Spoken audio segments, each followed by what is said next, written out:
So good morning. I want to address something that was on the Friends of Dr. Judy Morgan page, which, by the way, I do not run that page. It is not my page. Denise Newland runs that page. But there are good discussions on there, and it's a very helpful page for people who have questions, and a lot of people will post questions on there. And I will say, for the most part, they are very respectful. And Denise, Gwen, my daughter, is an admin, I believe, as well. But she answers a lot of questions. And for the most part, people are pretty nice and not as nasty as people can get on some other holistic sites, where if you mention feeding kibble, you get chased underground. We really try not to do that. Our goal is to have people be educated and not berated. So I'm referencing my dropping things from Needles to Natural book this morning, because there was a discussion on there. I lost my page. There was a discussion on there the other day about what to use for heartworm prevention and what my recommendation is. And so the person wanted to know which chemical I recommended. They were talking about using Revolution. And so I posted that, no, I don't recommend Revolution. I recommend Interceptor. And someone else jumped in and said, how dare you recommend Interceptor? I thought you were holistic. And, so I had to defend myself. And the thing is, I rarely even go in there and comment or answer questions. So for me to have even answered something was a little unusual. And then I had to, jump back in there 4 more times to defend myself. So this is why I don't get involved in these things, because I don't have the patience or a lot of extra time to get involved in these big discussions. Your book looks different. Well, this is one of the few hardbacks that were published. Okay. So I'm going to read a couple of paragraphs from in here. Just to kind of give a little background. So heartworms are spread from infected dogs to healthy dogs through the bite of mosquitoes. It takes around 6 to 9 months from the time of the bite to the development of mature adult worms in the dog's heart. Environmental temperatures must remain above 57 degrees consistently for 2 to 4 weeks for mosquitoes to be active and the larvae to develop. So I probably dropped below that here last night. For owners in northern climates, I cannot justify giving heartworm preventative year-round. However, the American Heartworm Society, and remember this book was published, I believe, 2014. The American Heartworm Society now recommends year-round prevention for every state in the United States. The American Heartworm Society is sponsored by at least 8 major pharmaceutical. Oh, it's 46 out. So yeah, it got cold. The AHS is sponsored by at least 8 major pharmaceutical companies, so we need to look critically at this recommendation. There has been new evidence of heartworm resistance to some of the preventative medications, most recently seen in the Mississippi River Valley. Ever since Hurricane Katrina hit New Orleans, more dogs have been transported from high-kill shelters in the south to low-kill shelters in the north. Many of those dogs were heartworm positive, and the medication to treat adult heartworms became unavailable for a time and caused a dilemma for owners and practitioners and led to an alternative treatment to treat adult heartworms using the slow kill method. And then that slow kill method is explained in there.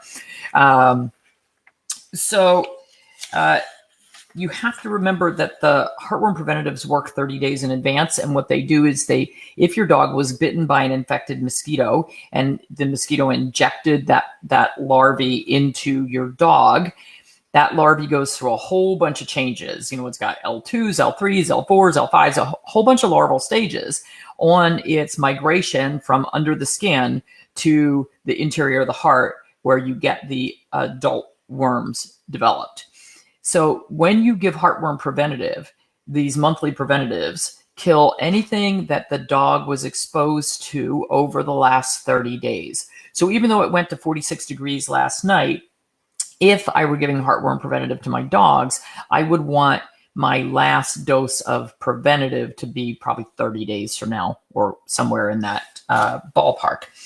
Now, at the time of the writing of this book, Interceptor, which is plain milbemycin, was not available on the market. So the book says that there are no plain milbemycin products available, but there was Sentinel and something else that had flea preventatives in them as well, which is why in the book I recommend Sentinel, because Interceptor was unavailable. And I do say if there was a plain milbomycin product available, that would be my recommendation. Well, it did come back on the market. It's called Interceptor, and it is available. So if you need to use something, then that would be my choice, because in my practice, that's the one where I've seen the least problems, the least side effects. Now, we do occasionally have a dog that has terrible side effects from it, and we say, then guess what? Your dog is not a candidate to use that product, and probably not a candidate to use most of the other products that are on the market if you have a dog that's that reactive. Now, with that said, I have not given our dogs Heartworm Preventative for the past either 4 or 5 summers. We live in New Jersey. We do see heartworms here. We see them in a very low percentage. And almost all the dogs that we get that are heartworm positive are either, one, dogs that were brought up from the South where heartworms are a huge problem, or 2, dogs that live outside all the time along the river where it's very marshy, a lot of mosquitoes, and those dogs do not receive any medical care. They're not eating good diets. They're not in good shape. Most of those dogs are loaded with intestinal parasites, loaded with heartworms. Almost always we will see whipworms and heartworms and hookworms together. And those dogs will also be infested with fleas and ticks. They're not healthy animals, and that's why they have so many parasites on them. So a little later in the book, do not recommend giving Heartworm Preventative year-round where I live in New Jersey. If I lived in the South where the temperatures are always warm and numbers of reported heartworm cases were high, I would consider year-round treatment. I haven't made up my mind yet. When we move to North Carolina eventually, I'm not sure. The problem where we're moving, the people in the house right next to ours, whole bunch of outdoor dogs chained up outside, not healthy individuals. I'm sure they're not getting Heartworm Preventative. So that means there is an infective source close by, potentially. So that's a problem. Even though our dogs are mostly healthy, that's a problem because there is an infection source close by. And believe me, mosquitoes can travel the short distance from that neighbor's house to our house.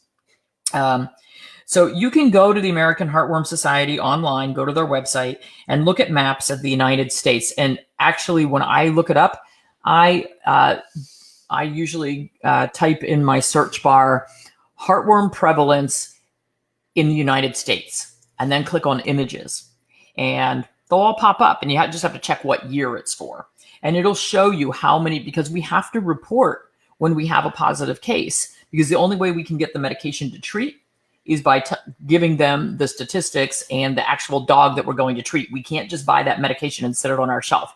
We actually have to have a positive case that we are going to treat, and we have to buy it for the individual dog. And that's a good thing, because that way you can actually look at the Heartworm Incidence Map and see what it is in your area. There are areas of this country where, in the whole state, they have 5 cases a year. Well, why would you put your dog on a bunch of chemicals if you're in a very low risk area? So unless you live in the southeast or along the Mississippi River Valley, the incidence of heartworm infection is actually fairly low for most of the country. It's sort of the Gulf Coast states are our biggest issue. Now, clients commonly ask for alternatives to chemical prevention of heartworms. Black walnut has been touted as an effective preventative, but it's also very hard on the liver. If you choose black walnut for parasite prevention, you need to also provide herbal and food support to protect the liver. And it's not something that should be given continuously. If you're going to do it, you use it for a short period of time. There are protocols out there, but just remember, if you have a dog with liver problems, this may not be where you want to go. Wormwood and garlic have also been used anecdotally. Most reputable holistic veterinarians are not recommending use of these products.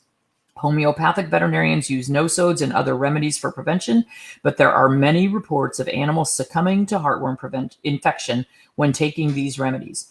Doctors reporting high rates of success preventing heartworms using non-traditional remedies may live in areas where heartworm prevalence is low. Therefore, the results may be skewed.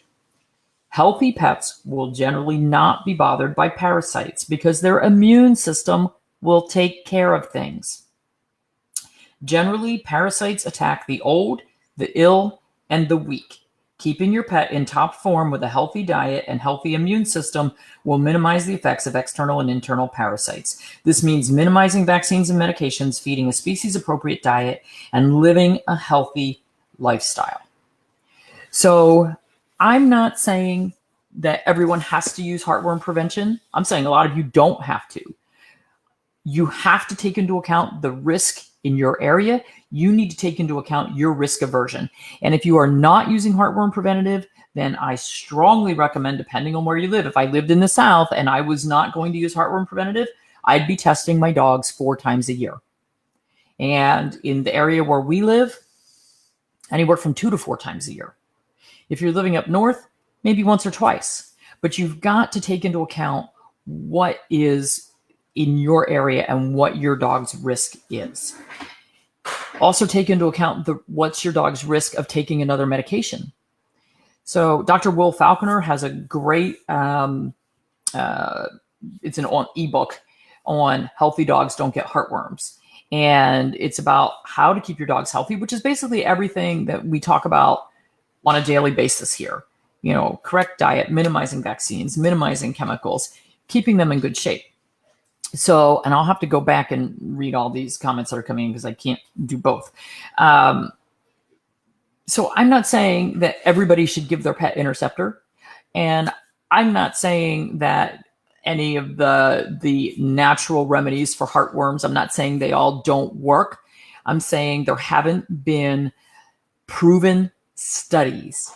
So what you would have to do is you would have to take a group of 50 dogs. 25 of them get those natural remedies, 25 don't.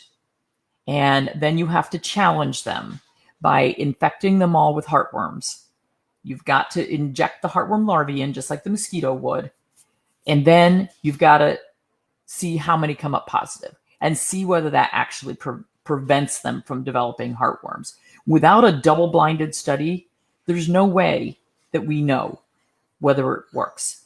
The chemicals that have been approved by the FDA had to go through those double-blinded studies so that we know what percentage of heartworms they prevent. And you can go to the FDA website and you can find those answers. I am an integrated veterinarian, which means I use a lot of natural remedies. I use a lot of holistic preventatives, a lot of holistic care. But I don't shun traditional medicine, and I will use it when I need it. So yeah, immunity rocks, exactly.